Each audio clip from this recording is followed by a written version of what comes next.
Olá pessoal, estamos no ar com você com o Dinheiro de Hoje, o seu programa sobre investimentos aqui nessa parceria entre a Com Dinheiro e a BMC News, para trazer para vocês principais mentes do mercado, quem faz o mercado financeiro brasileiro acontecer, por um bate-papo leve, mas sempre com o intuito de tornar o investidor melhor a cada dia, trazer aqui conversas com gestores, participantes de mercado, empreendedores, pessoas que estão pensando esse dia a dia de mercado financeiro e trazendo provocações relevantes para vocês. Inclusive, falando em provocações relevantes, nós temos aqui um convidado que vocês já conhecem, mas que eu não tenho dúvida trará contribuições importantíssimas para vocês. Nós vamos falar hoje com o Roberto Valverde, conselheiro e advisor de M&A, e vamos falar um pouquinho sobre o que a gente não costuma falar desse mercado, não é isso, Valverde? Já fiquei famoso aqui, né? Que bom voltar a casa, estou bem à vontade. Maravilha, então vou começar. Você já sabe como funciona, você já sabe como é que funciona o esquema das perguntas aí, então já vou começar com uma light para você. Você já viu IB recomendar para o empresário declinar um deal de M&A? Vou responder em letras garrafais. Nunca vi. E o porquê eu nunca vi, eu acho que quase ninguém nunca viu. Se você quiser entender a dinâmica de como funciona o sistema, entenda como funciona a remuneração variável fixa do gestor que está à sua frente. Então, IB, ele tem metas sobre a alocação de dinheiro, sobre os deals que ele tem que fazer, porque ele tem uma remuneração variável muito agressiva em relação ao dinheiro novo que ele vai trazer em relação aos FIIs e os mandatos que ele captura. Então, com este conflito de interesse genuinamente clássico em defesa em prol daquilo que ele tem que ir para receber o PIX no final do ano, ele vai levar em consideração o seguinte: eu devo, em nome da ética, dizer que isto é ruim para o meu cliente, ou eu devo pensar no meu bolso e na instituição que está me cobrando para que os deals aconteçam? Acho que isso já responde. E eu não estou dizendo que é certo ou errado, mas essa é a prática. E aí, o que o empresário tem que saber, e o cara, quando já está um pouco mais escolado, ele sabe que este profissional ele tem esse conflito, ele tem que ficar, pelo menos, tentando amenizar um pouco das análises que são colocadas na mesa e ouvir pelo menos 2 ou 3 IBs profissionais diferentes, que cada um na sua tungada vai dizer, não faça com ele porque ele não vai dizer que é para fazer o deal. Aqui a gente vai olhar de um jeito diferente. Aí você fica colhendo pelo menos opiniões diferentes de como que está o mercado para fazer um negócio ou não. E aí, meu amigo, faça seu juízo de valor, se faz sentido você fazer naquela hora ou não. É a única recomendação que eu posso te dar para você pelo menos evitar fazer um negócio que não faz sentido naquele momento. Eu vou trazer outra provocação. A empresa, geralmente, quando o IB, aí pode ser consultoria, pode ser IB do bancão, não importa. Quando o corretor de empresa bate na porta da empresa, em quantos por cento dela você acha que a empresa está de fato pronta para ser vendida? Olha, a maioria das empresas não estão prontas para serem vendidas. E o porquê disso, né? A maioria das empresas no Brasil são familiares. Como é que é a governança de empresa familiar? Geralmente, Não existe. Não existe. Não existe governança se você é o tomador de decisão, o dono do bolso e... Então, se a governança não existe, as finanças devem ser um cara que é maluco de Kizumba da Bahia, certo? Então, você tem um DRE gerencial que não fala com o contábil, o contador é o amigo da família, o controle é o cara da confiança que começou como office boy e está ali fazendo a gestão financeira do dinheiro. Então, por mais que a empresa seja superavitária, a documentação para ser parida e entregue na diligência, ela vai demorar de conciliar as informações. Então, as empresas não estão preparadas para passar por um rito de diligência, o empreendedor não está preparado para passar por um rito de avaliação e uma venda da companhia. É como se a gente estivesse falando de educação financeira no Brasil, em que a gente jogava na série D, hoje a gente joga numa série C ali, jogando no interior de Manaus, no futebol, porque começou-se a oferecer produtos de prateleira que antes não existia, porque isso estava apenas na mão de um gerente de um bancão. Hoje está na mão de um assessor que outro dia vendia crepe na praia. Então, a diferença é essa. E aí, como a empresa não está preparada, o mercado se faz valer desta falta de informação para poder entobar um valor astronômico para fazer uma consultoria, para poder montar o material, para depois fazer uma consultoria para melhorar processos, para depois dizer que tem mandato de comprador, e o cara está lá gastando 500 mil, 1 milhão, 1 milhão e meio, 2 milhões por ano, de um processo que ele nem sabe se faz sentido ouvir e nem se ele tem a mínima chance de acontecer. E tá cheio de gatuno nessa Faria Lima, com mandatos, porque viraram boutique de M&A, assediando essas empresas familiares com aquele discurso bonito, com storytelling legal, de que transacionou não sei quantos bilhões, e, cara, o gestor da empresa familiar, às vezes inocente, cai nessa pegadinha, porque chamam ele para dentro de um banco, mostra aquela estrutura faraônica com aquele perfuminho cheiroso, e aí vem aquelas analistas bonitas oferecendo aqueles produtos maravilhosos, fica, sabe, esse jogo de poker face induzindo o cara ao erro. Para mim, a visão é, primeiro, existe um trabalho de arrumar a companhia. E é isso que os conselhos consultivos, quando eles existem na prática com pessoas mão na massa, fazem. Então, no meu caso, já aconteceu por mais de uma vez alguém me procurar para ser vendido e dizer, cara, você não está preparado para isso. Vamos arrumar sua casa 2 anos?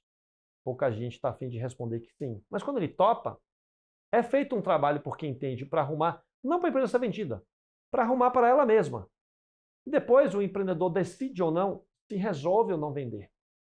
Boutique de M&A não sabe fazer. Primeiro, que nunca geriu nada. Segundo, que os caras não são empreendedores.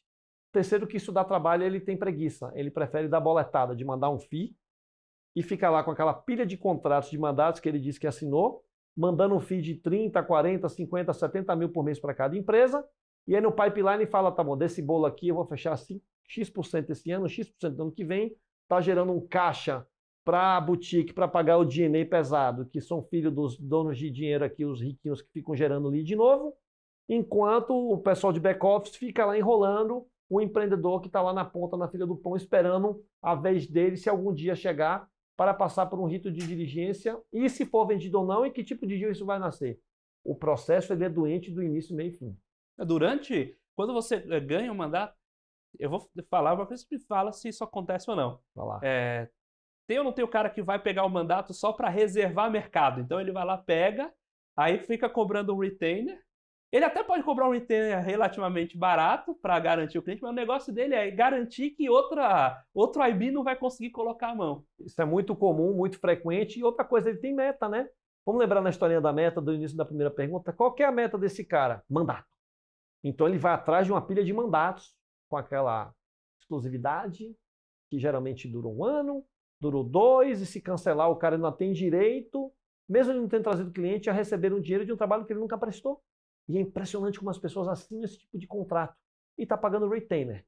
Então ele fica lá com esse excesso de mandatos fazendo reserva de mercado. Isso é outro problema. E sabe quem paga a conta? A economia, porque no final é um sistema burro e errático. Fica uma pilha de documentos parados, não tem deal acontecendo. Quando existe de fato o interesse do comprador, aí tem que passar na mão de um advisor desse, que não tem a menor competência para poder tocar, só fez pegar o mandato. E o vendedor, cara, está travado numa minuta que ele não tem nem liberdade para poder sair disso. E quando quer cancelar, mal sabe ele que está pagando um pedágio do cancelamento, que está tendo que dividir o contrato com esse soribundo aqui, que pegou a exclusividade, com o outro que quer fazer um trabalho direito. E na conta também no trabalho de um cara que quer fazer um negócio de verdade. Então, essas são as dogmas e os problemas desse setor. E aí você tem um outro ponto aí que uma vez que o camarada levou esse deal, ele fica sentado no deal, você não consegue dar essa vazão, e a empresa começa a ir partindo, porque ela está esperando o deal sair. E ela deixa de fazer coisas relevantes. Deixa de fazer as coisas relevantes. Ela não aprova investimento, ela não contrata executivo mais caro, ela deixa de crescer, ela não pega a dívida nova, a empresa começa a perder dinheiro. Então, a minha sugestão de sempre é, se algum dia um advisor te procurar e te abordar, e disser, olha, eu tenho um comprador para você, a primeira pergunta que você fala, cadê o seu mandato do comprador? Me manda. Você já eliminou 80% dos gatunos. 2, se o cara te mandar alguma minuta para você assinar, cara, você não vai assinar nada. Primeiro você vai entender, amigão, que tipo de comprador você vai me trazer, qual é a sua metodologia de trabalho. 3, não dê exclusividade para ninguém e só remunere de fato quando o comprador existir, e você topar ouvir a proposta daquele comprador. Porque você às vezes vai dar um mandato para você ouvir proposta de alguém que você não tem a menor afinidade, ou é um concorrente hostil, em que você não vai topar abrir seus números, que você não vai ter conforto. Essas perguntas e a diligência tem que ser feita antes de você nomear qualquer pessoa. E não dê um mandato exclusivo para que ele trabalhe o mercado inteiro. Primeiro você precisa testar. e você tem que fazer perguntas para o mercado. Cara, quem é esse cara que me abordou? Porque muitas vezes a abordagem é uma mera meta de reservar mercado. E se pergunte, cara, por que alguém está realmente me procurando? Porque a minha empresa é boa, porque ela é sexy? Ou porque tem um cara aqui que quer bater a metinha dele? Assim, eu sempre prefiro achar que eu sou o cara mais feio da fila. Se alguma mulher bonita está me chamando para sair, tem alguma coisa errada. Ela viu algum sapato meu aqui que ela gostou, ela acha que eu tenho alguma coisa para agregar ela que eu não vi, mas, cara, se eu sou feio, eu não estou entendendo por que estão me chamando para sair. Calma aí, vamos olhar isso direitinho com calma, esquece o ego, esquece a vaidade, se pergunte como você começou lá atrás, quando ninguém te dava nada, e você começou a ficar numa espécie de uma vitrine, muito cuidado, que é quando os lobos começam a aparecer para poder comer as carniças, né? Mas você comentou sobre a consultoria não ter a capacidade, por exemplo, de fazer a consultoria que ela vendeu, então preparar a empresa. Nesse mercado, quando você vai acompanhando, caindo nessas conversas, quanto dessa turma de IB já foi executivo ou empreendedor na vida? A maioria nunca foi. Eles são egressos de consultorias, de auditorias, de bancos. E assim, gente, como você vai ver, o cara era um analista, nada contra o analista. Ele era, no máximo, um gerente, que aí começou a ver o colega do lado com mandato ganhar dinheiro. Ele fala, opa, é para lá que eu vou. Por ele achar que tem um suposto relacionamento de mercado, que ele fez algum dia a análise da gestão de fortuna de alguém, ele acha que ele está tarimbado para fazer igual. E é esse tipo de gente que está virando advisor de M&A, porque o cara avaliou algumas minutas, algum dia na vida dele, ou porque ele estava como ouvinte em reuniões, 2 ou 3, e ele vai dizer para o mercado que ele participou de não sei quantos bilhões de transação, que gerou tanto de valor, que foram tais empresas do pipeline. Mentira! Ele era apenas um funcionário com a visão míope do negócio, com pouca experiência prática. Outro ponto relevante. Se o cara não entende de empresa, não entende a cabeça do empreendedor, não entende o que ele passou, o que ele ralou, por que é que ele vai se colocar no lugar de alguém antes de vender a companhia? Qual é a chance de ele fazer isso? Não existe nem empatia de identificação. Ele só está pensando no dinheiro, na grana. A turma que vem egressa dessa indústria está acostumada a mandar boleta, ficar na zona de conforto, não falar o que o cliente não quer ouvir. Quando tiver a zona cinzenta, ele não vai opinar, ou ele vai dar uma opinião que é isenta de qualquer tipo de responsabilidade que cabe a ele, e ele é preguiçoso. Ele vai querer ficar no telefone, marcar no videochamada, no carpete. Quantos advisors de M&A você vê no chão de fábrica conhecer a operação da companhia? A maioria não vai. O cara vai pegar um avião e vai lá parar em Rondonópolis, na fábrica, para conhecer a gestão, a produção, se a empresa superavitária, se ela tem problema, antes de botar o mandato para dentro para dizer se quer representar aquela empresa, não faz. Ele quer um papel, ele quer um documento, ele quer um selo, ele quer dizer que tem um mandato. E ele leva este tipo de empresa que ele mal diligenciou, que ele não tem identificação nenhuma, para o mercado, botando a leilão para ver quem dá mais. Quem quer este negócio aqui? Olha, isso aqui é meu, eu tenho para você. Isso não tem geração de valor nenhum para o ecossistema, só para o bolso dos envolvidos. Estamos batendo esse papo com o Roberto Valverde, conselheiro e advisor de M&A, aqui falando sobre M&A, mas vamos falar também um pouco sobre o conselho de administração, sobre tocar o dia a dia da companhia e sobre como é ser executivo e empreendedor, coisa que geralmente a gente não vê no IB. Agora nós vamos num breve intervalo, daqui a pouquinho estamos de volta com o segundo bloco do Você com o Dinheiro de Hoje.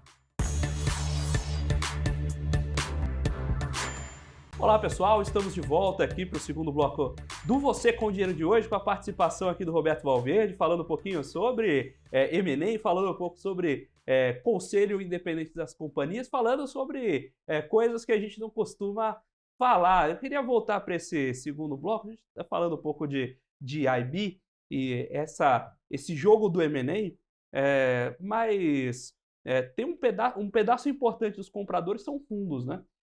Felizmente tem o Chinese Wall, né? O banco, a turma de IB que negocia os M&As não conversa com o pessoal do fundo, né? Para incentivar você a vender a sua empresa para o fundo do banco. Isso aí não acontece, né? Só acontece, né? É justamente o contrário.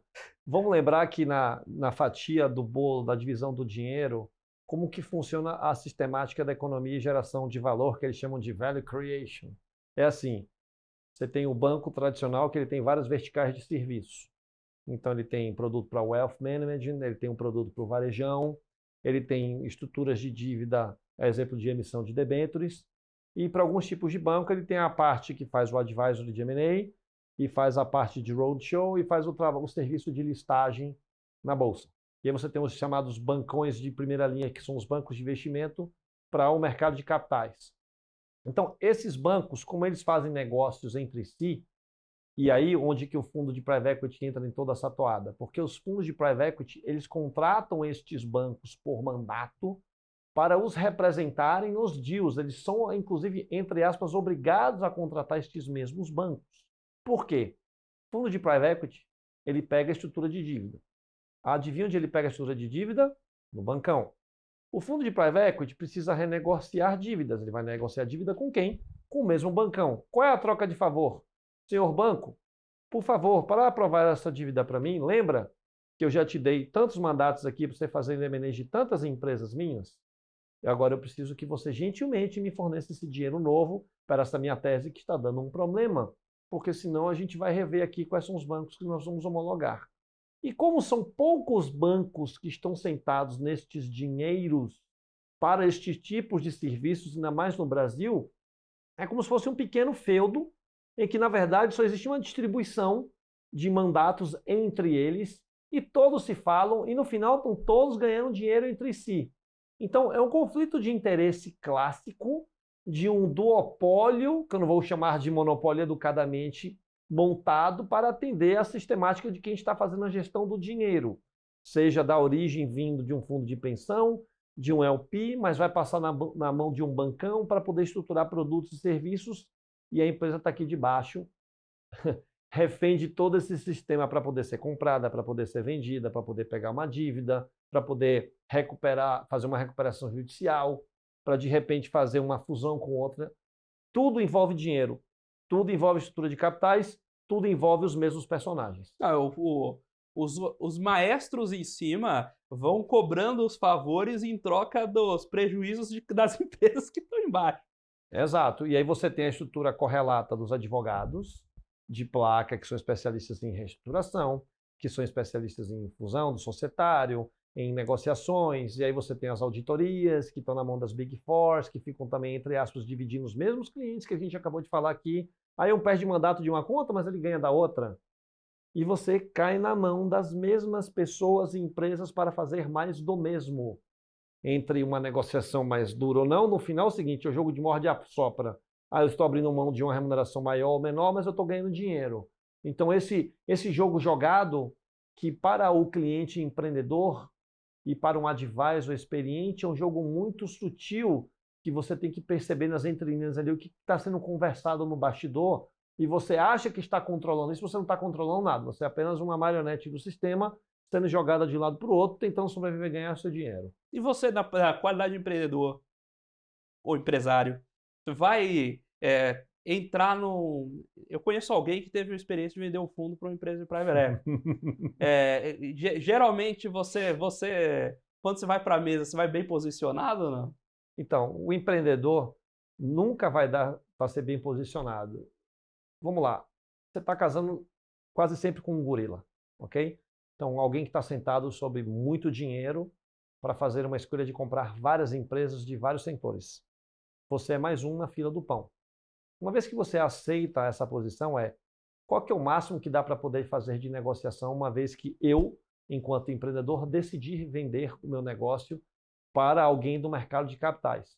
E aí você tem que escolher as brigas que você deve ou não tomar e quais são as cláusulas que você acha que você vai poder negociar alguma coisa. Mas no final do dia, é muito mais fácil o comprador dessa estrutura de capitais fazer um negócio muito mais vantajoso para ele do que para você. Então saiba que é esse cenário que te espera no pré e durante o processo de venda.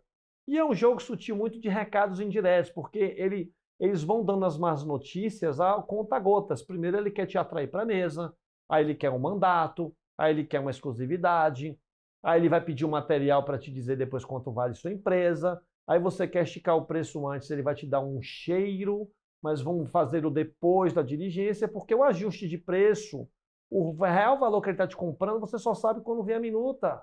Isso é lá no final, 9 meses depois de um processo que você está com emocional em frangalhos, você emocionalmente já acha que você já vendeu, você já está pensando do dinheiro que não entrou na conta, o seu advisor já está ali sorrindo, comemorando a comissão que ele vai ganhar, e aí você vai descobrir um mundo novo depois que, de fato, você vê o documento, e seu advogado, se não for conflitado, não vai te dizer tope isso, não tope aquilo, aí você assina para receber aquela quantidade de dinheiro à vista ou parcelado, e o resto em troca de ações. Se você for nesse último modelo aqui, meu amigo, a chance de você ter um resultado exitoso ela é muito pequena. Eu queria que fundo comprar, e estratégia também, se a gente conseguisse ter uma cláusula de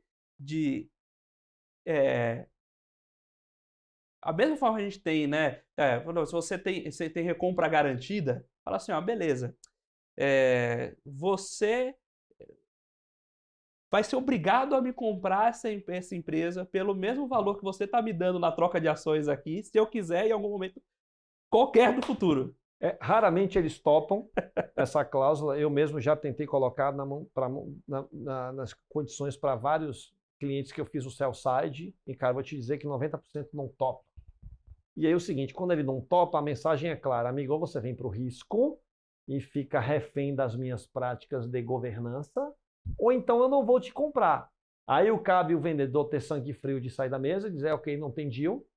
Se o cara muito quiser você e sua empresa for uma joia da coroa, porque todas as outras ele já raspou a mesa do poker, pode ser que você consiga homologar alguma coisa parecida. Ele vai dizer, tá bom, eu topo pagar um pedaço disso e o outro pedaço eu topo pagar em X parcelas, porque o cara quer mitigar o risco dele, ou então ele vai pedir um belo desconto no valor da recompra para poder te pagar o resto. Essa é a prática geral que acontece. E no papel do empreendedor é assim, tenta antecipar o máximo de dinheiro que você puder na largada, porque o futuro você não controla. Eu sempre falo isso o tempo inteiro. Não embarca no sonho de fundo de private equity. É uma grande chance de dar um problema, porque eles não sabem gerir empresa. Eles não vão te deixar gerir. Não vão deixar. Ele pode te deixar lá no cargo de diretor, até de um CEO, mas, cara, se você não comungar a cartilha, eles vão te tirar. E não existe conselho independente para poder botar o dedo na ferida e dizer o que está certo e o que está errado. Então, assim, qual que é a chance desse modelo de governança dar certo? Tem muita coisa em jogo e tem muitos fatores que ninguém controla, para tudo isso somado dar um resultado positivo. Então, assim, boa sorte aos envolvidos. O que você acha do earnout pro empresário que virou CLT? Ave Maria, vai ser escravo de empresa alheia. Eu tenho até um apelido que é earnout, né? Earnout. Porque você não vai receber aquela variável. Você vira um funcionário dentro de um sistema, talvez dentro de uma burocracia, que você não controla nada, você vai ficar obcecado por aquela meta.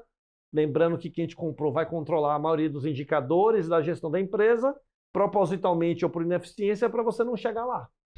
Então você está assim amarrado na camisa de força, sentado num emprego, dando um reporte para alguém que você não valida, para atingir uma meta, para você atingir um resultado do bônus fictício. É muito difícil isso acontecer. Earnout é bônus. Earnout é bônus, não é valuation. Não, earnout é bônus e bônus mentiroso. Então, assim, ou você vai ter condicionado que, tá bom, eu aceito essas metas. Se você estiver confortável, que você consegue bater a meta. 2, que a gestão da empresa continue sendo sua até o atingimento da performance. 3, que qualquer ingerência que ele tenha sobre o negócio e trava nas condições que você vai colocar em contrato, você recebe 100% do earnout antecipado na cabeça. Se você colocar isso no contrato e o cara topar, aí eu vou te dizer que você tem um caminho, mas a maioria não topa, adivinha? Ele vai dizer, não, mas veja bem, a nossa cultura, filosofia de dar liberdade para os empreendedores, nós queremos gente com cabeça pensante igual a você é um cara incrível, você chegou até aqui. Cara, é tudo com discurso comprado, tudo papinho de Faria Lima, cara. Essa conversa, na prática, ela não vai existir. Você vai virar um funcionário de uma estrutura orgânica ali e vai ter que rezar a cartilha de novo. Dá para pedir para o ChatGPT gerar esse discurso. Agora, então, o que vai ter de AI aí para poder fazer cartilha para pegar founder desavisado, né? Então, assim, é o by the book de todos eles. E como essa gente é pouco criativa, eles repetem o mesmo mantra para o mercado vendedor. E é impressionante como o pessoal cai na firula, cara, assim, até hoje. E aí é que está a importância do advisor de M&A. Não tope, não aceite, não é correto, não vai rolar, saia da mesa, não tem deal. Agora, qual é o advisor do M&A que vai sair da mesa e abrir mão da remuneração dele? Difícil, né? Assim, é complicado. Tem que ser alguém, cara, que já passou pelo que ele passou, que está comprado na ideia de que se não der certo, está tudo certo, e depois ele pode voltar para a mesa de novo. Tem que pensar na cabeça do empresário, cara. Não dá para ficar pensando na cabeça do comprador, pensando na boletada. Esse conflito vai continuar sempre existindo. Como estava comentando, quando você puxa esse discurso, o que acontece também? Por que esse discurso não criativo continua sendo aplicado? Não funciona. O empresário, o empreendedor, um cara que colocou ovo de pé a vida dele inteira. Aí o cara chega para você e fala, olha, agora você vai ter dinheiro infinito, você vai estar num grupo maior, você vai conseguir usar a nossa estrutura. Você acha que você não vai conseguir dobrar seu resultado? Lógico que consigo. Só que o cara não fala que ele vai te colocar para passar o processo de RH dele, ele não fala que vai colocar você no financeiro dele, que agora você não vai poder fazer uma venda porque o cara não consegue receber, porque ele só recebe com aquela política de 45 dias, e aí se não der ele não vai fechar o contrato, que ele vai te bloquear numa cláusula do jurídico que não faz sentido nenhum porque ele não entende seu negócio. Esse negócio ele não vai falar para o empresário. Você sabe que eu penso muito sobre isso, e do meu jeito lá, homogêneo de fazer as coisas, estou tentando criar uma disrupção nesse setor. Qual é a promessa que eu fiz para mim mesmo? Eu vou tentar divulgar o máximo possível de tudo que eu conheço, das más práticas, para todo mundo ouvir. Isso que a gente está fazendo aqui é uma iniciativa. Então, como que a gente transforma essa mensagem que está sendo dita aqui para milhões de empresários aqui no Brasil e eles escutarem isso em vários canais diferentes? Acho que é o primeiro passo para a gente dar uma educação corporativa de M&A para o empreendedor que não fez isso na vida. E de graça, botar em todos os canais para todo mundo ouvir e pelo menos ele vai entender. Essa mensagem ele vai entender. Eu acho que é o primeiro passo. E para mim uma puta oportunidade para quem estiver disposto a carregar esse desafio como mantra filosofia, porque quanto mais pessoas estiverem levando essas mensagens para um público que é desconhecedor, melhora. A mesma coisa do mercado financeiro, né? Na hora que você vê boutique de assessoria de investimento. Antigamente ninguém sabia nada, ninguém sabia o que era uma LSTI. Hoje as pessoas já sabem. Ela não sabe que um COI é uma pegadinha, porque ela não sabe o que é isso ainda, mas agora a CVM mandou abrir as taxas que os corretores e assessores ganham para saber os incentivos perversos. Então, a caixa de Pandora, de algum jeito ou outro, começa a abrir, porque lá atrás apareceu uma empresa que ecoou os 4 cantos. Eu vou abrir o book de taxas de todos os serviços que eu vendo. Aí o mercado fala, opa, tem alguém abrindo, ele vai ganhar mercado. Eu preciso abrir as minhas também. Então, acho que esse é o primeiro passo. Nós temos essa responsabilidade de poder fazer isso e levar a informação para as pessoas e não querer ganhar dinheiro por ter o privilégio dessa informação, mas poder para levar isso às pessoas e elas vão te contratar, cara, porque elas vão se identificar com a mensagem que é correta. É honesto isso para o sistema, para todo mundo. Você, ao invés de tentar ganhar dinheiro pela informação omitida, pô, vamos bolar um sistema que gera valor e aí a gente racha o bolo. Exato, eu sou partidário. Era o que era o princípio do IB. O princípio do IB é esse. Só que conforme o tempo vai passando, vai virando cada vez mais uma corretagem. Cara, se depender de mim, tiver 100 Valverdes com as mensagens aí passando para a turma, a gente vai começar a quebrar essa barreira de alguma maneira e levando essa mensagem para o mundo. Eu estou estou empolgadíssimo com essa ideia. Estamos batendo esse papo com o Roberto Valverde, conselheiro e advisor de M&A, falando um pouquinho sobre M&A, falando um pouquinho sobre os vícios do próprio mercado e vamos falar também sobre governança, sobre o que é ser conselheiro e o que é ser independente. Mas agora nós vamos para um breve intervalo, daqui a pouquinho estamos de volta com o terceiro bloco do Você com Dinheiro de hoje. Olá pessoal, estamos de volta aqui para o terceiro bloco do Você com Dinheiro de hoje, com a participação do Roberto Valverde, falando um pouquinho sobre M&A, falando um pouquinho sobre conselho das empresas. Eu vou falar uma coisa para você, Valverde. Minha dissertação de mestrado foi sobre conselho que não funcionava. Eu que precisava para funcionar, eu vou levar uma briga ali. Mas vou jogar a bucha para você. Por que conselho não funciona? E você que fez lá a tese, né?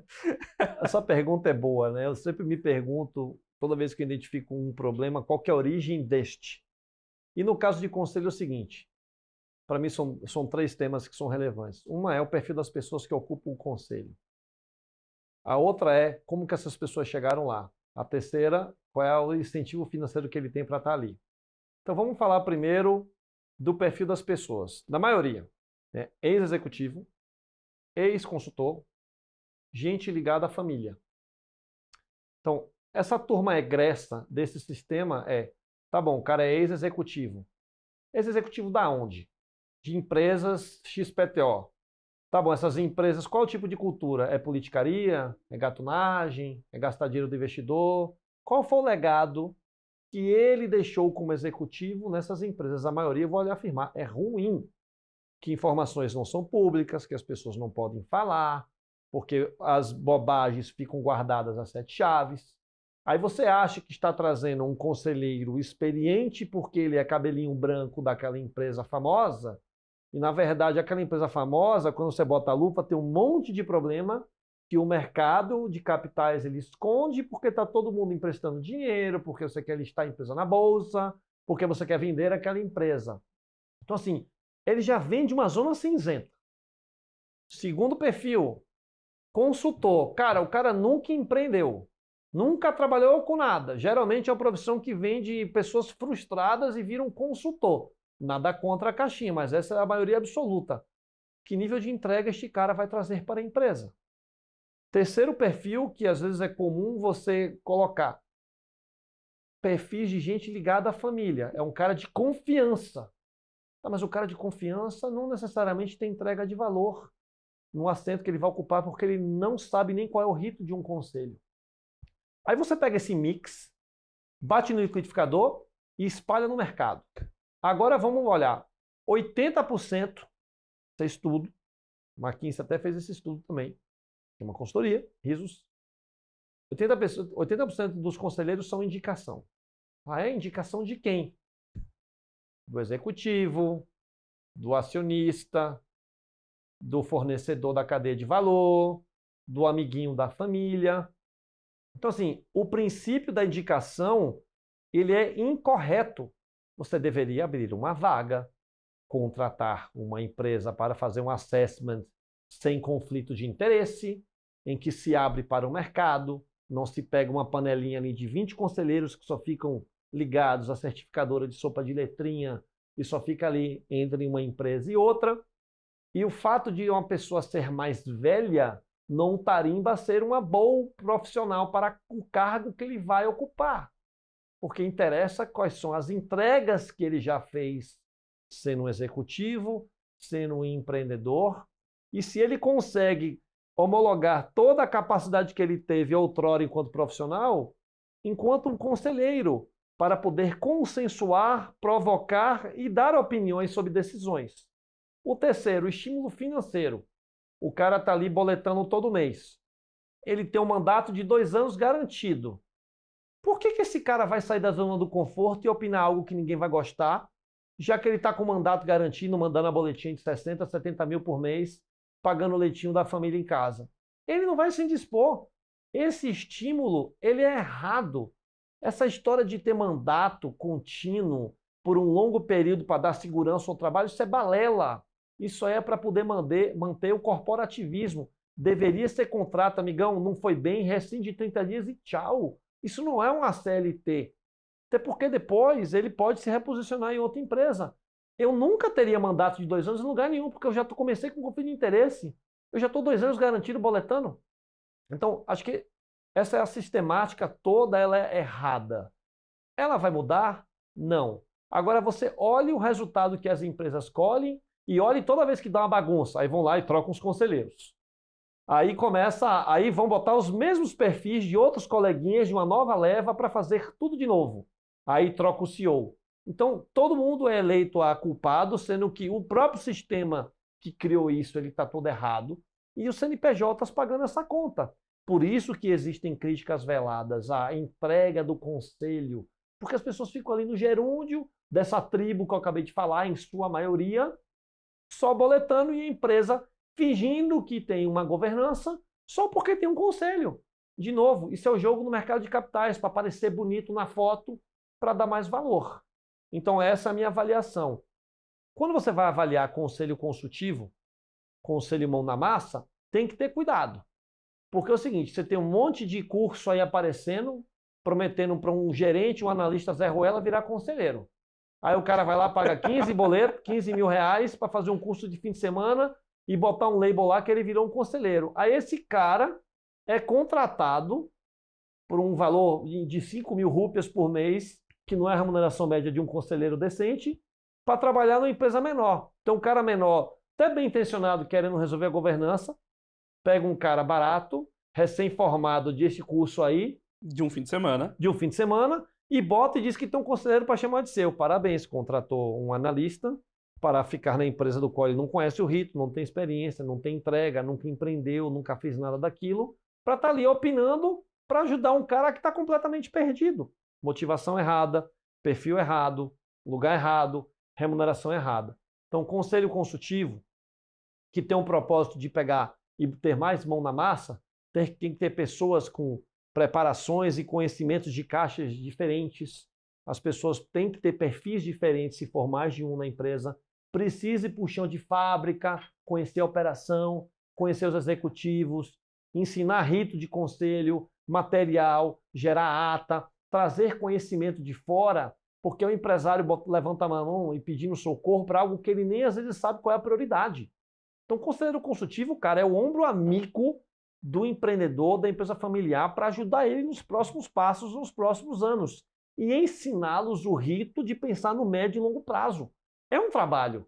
É um trabalho que não é um trabalho que você resolve isso em 60 e 90 dias e precisa de pessoas experientes, que inclusive já empreenderam e passaram por todos esses percalços, não só para ter empatia, mas para poder identificar e propor soluções. Pô, mas muitas vezes o empresário que já começa o processo errado e ele já vai buscar um conselheiro que não encha muito o saco dele. Então, mas aí ele está querendo alguém que reze a missa, Exato, para ele poder dizer, e geralmente esse cara é um centralizador que não está a fim de consensuar a decisão com ninguém. Então, esse é um perfil que não resolve. Você não tem governança, você não tem um conselho eficiente, o empresário está com os motivos errados, trazendo pessoas erradas. Isso é muito comum em empresa. Eu já entrei em empresa de conselho que tem lá o cara que reza a missa. E o empreendedor tendo orgasmos múltiplos na mesa porque, que bom que esse cara é ótimo. Não, eu falei, esse cara é muito ruim. Esse cara não está te entregando nada. E eu acho que você está gostando, acho que eu estou no lugar errado. E de fato eu estava. Porque ali é um jogo jogado para poder acomodar, porque algum membro da família pediu, eu quero um conselho, ele montou um conselho. Então o conselheiro tem que ter esse papel de dizer, cara, esse aqui não é meu lugar. Eu não vou ter entrega de valor aqui. Não entre. Não fique lá rezando a missa e mandando a boleta, isso está errado. Essa não é uma proposta genuína. Aí, amigão, é o ser humano no conflito de interesse entre ganhar o dinheiro na zona de conforto e fazer o que é certo. Na minha visão, você que está começando aí, pensando na carreira de conselheiro, se você tiver as habilidades, faça a coisa certa. Tem muito mercado para você, sem precisar cair nesse conflito de interesse. Você comentou de membro da família, isso acontece inclusive com empresa listada. A B3 manda, você tem que ter N conselheiros independentes. Independentes. Aí o cara que é a empresa... Pô, quanta empresa listada a gente sabe que quem manda é o cara da família. Aí o que o cara faz? Vai lá e fala, pô, eu não posso colocar meu primo. Ô primo, você conhece, você tem algum amigo aí para indicar no seu lugar? Você vai lá e coloca independente. O cara é independente alface, o cara tá lá só para acenar, sorrir a cene, né? E receber uma boletada boa, porque a empresa é listada, ele responde como estatutário. E, cara, o investidor aqui de fora... E quem ganha dinheiro com isso é a seguradora para fazer o seguro estatutário, ele não entende absolutamente nada do negócio que ele tá. Exato, e vamos lembrar, né, que um seguro desse, o D&O, muitas vezes não resolve o problema do conselheiro. Então, assim, cuidado, porque o oficial da Justiça do Trabalho pode chegar na tua porta e o seguro para resolver isso é 8, 9 meses depois, você já está com os seus bens bloqueados. Então, assim, o que eu vejo a turma fazendo, né? Aceitando emprestar o CPF para ganhar remuneração maior, não sabe o risco que está correndo e arruinou o patrimônio da família. Arruinou depois de 5 anos a bobagem que a empresa fez lá atrás, mas como ele é um conselheiro ineficiente, ele só fazia assinar, não sabe de finanças, não sabe da diligência, não lê relatório de auditoria, ele vai pagar a conta daqui a 5 anos. Então é uma conta perversa. Para emprestar o CPF, você tem que conhecer a companhia, não vá pelo dinheiro. O seguro não vai te blindar dessas coisas, ele vai ser acionado para resolver parte de uma bronca, mas, cara, nesse Brasil maluco, com essas sentenças de juízes que tem por aí, cara, você vai ter seu patrimônio todo bloqueado e para desfazer isso, é dinheiro gasto e é muito tempo. Imagina você estar lá precisando de um evento de liquidez e está com o patrimônio todo travado. Aí tem que fazer o que os conselheiros sabidos fazem, né? Todo mundo tem offshore lá fora, não tem nada no Brasil, tudo em nome de terceiros, é uma holding, mas esse é o cara que já foi, né, conselheiro de uma Vale da Vida, o cara que já tem um PL de 30, 40, 50 milhões, é outro jogo que essa turma sabe jogar, sabendo os riscos que ele está correndo. Então, você é pobre de família rica, né?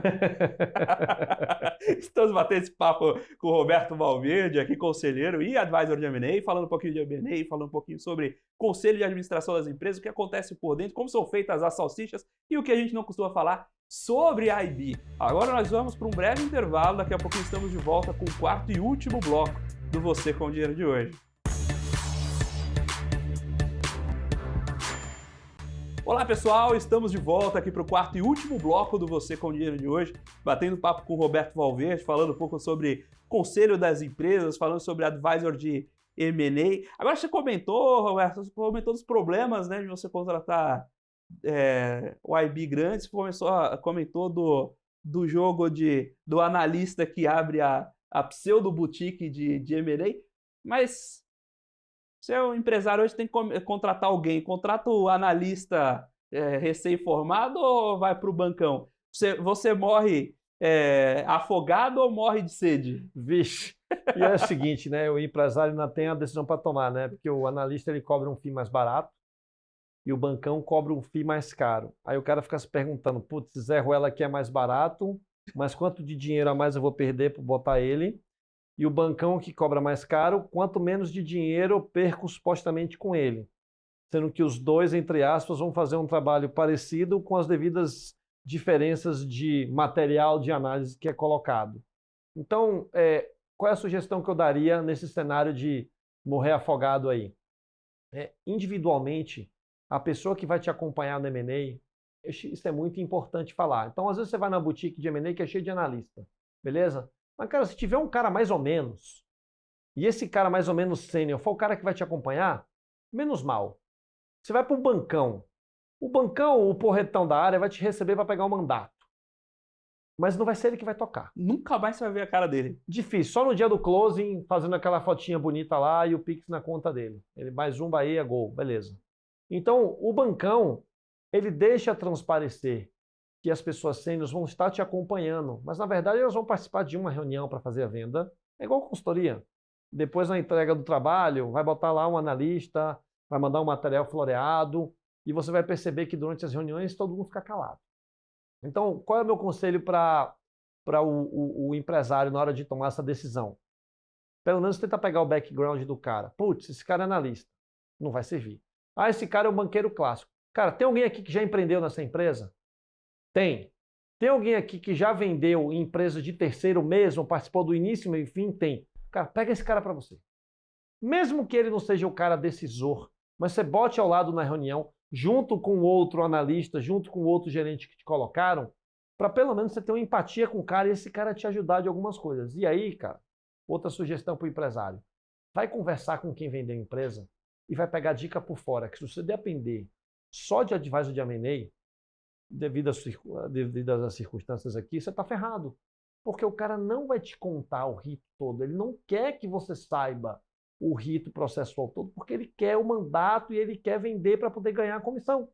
Então, o empresário, ele precisa ser, entre aspas, menos preguiçoso e fazer a diligência dele de falar com o mercado, com quem já vende a empresa, para pegar uma espécie de mentoria por fora para errar menos na negociação. E o fato é que a empresa continuou do jeito que estava, tanto que eu não estou lá.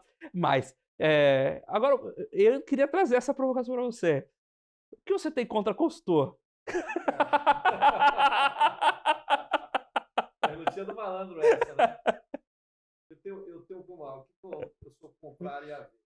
As práticas que a consultoria tem por si só, o background do consultor que ele carrega e a metodologia, cara, de ficar apenas boletando por um trabalho no gerúndio que supostamente tem data para acabar, mas nunca acaba, e a empresa ela não pratica aquilo que ela contratou, por um dos motivos que você acabou de falar, e depois vai lá e contrata uma outra consultoria para fazer um trabalho tudo de novo com material muito parecido, que é um copy-paste.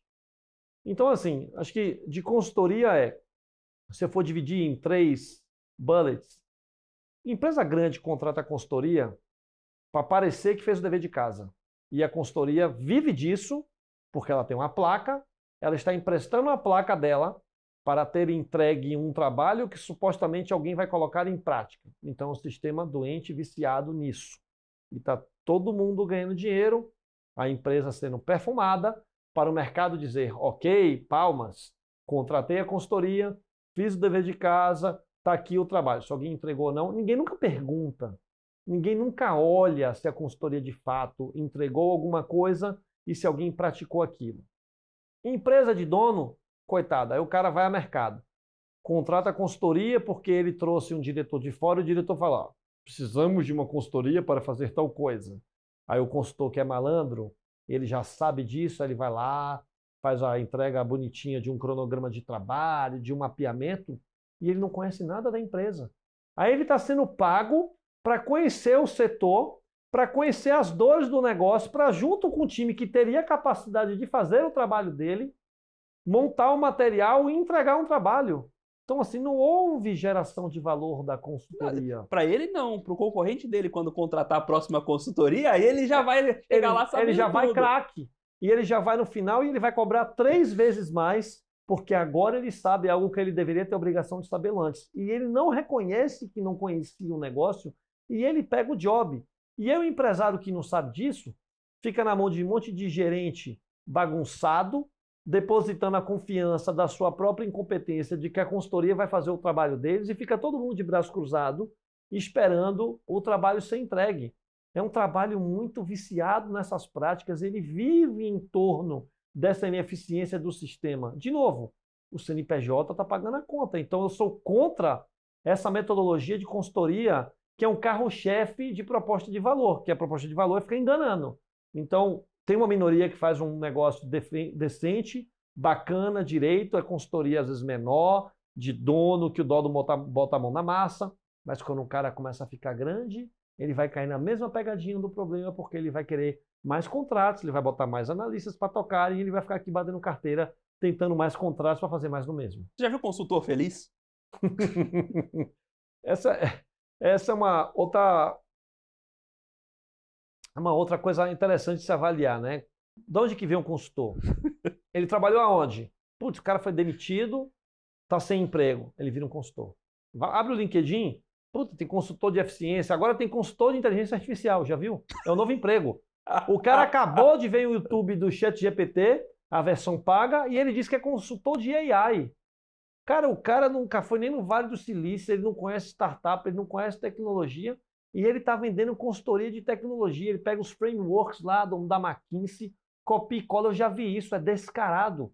E ele leva isso lá, cara. Então, assim, o pessoal fica querendo boletar na física, mandar uma notinha lá para algum empresário, e esse sistema ele se retroalimenta. Então, assim, a origem dessa turma, a maioria, não virou consultor porque o sonho dele foi... Ninguém diz assim, eu quero ser um consultor. É difícil. Ou o cara está aposentado, frustrado, ou o cara não tem nada para fazer, ele vira consultor, ou assim, velho, o cara muito sênior que quer continuar trabalhando um pouco para ocupar a cabeça, ele já tá bom, agora beleza, eu virei um consultor. É difícil, cara, se não é uma profissão top tier que todo mundo escolhe fazer, igual contador, né? Você diz, meu sonho é ser contador. Você não vê isso na prática, né? O cara fazia lá curso de finanças, alguma coisa desse tipo, e aí virou um contabilista, que chama na época antiga, né? E é uma profissão que não tem charme, né? É o cara da cara fechada lá, pedindo material, cuspindo um balanço, mais ou menos. Pô, Roberto, maravilha o programa. Queria agradecer sua participação. Muito bom bater esse papo com você de novo. Pô, sempre aprendo muito.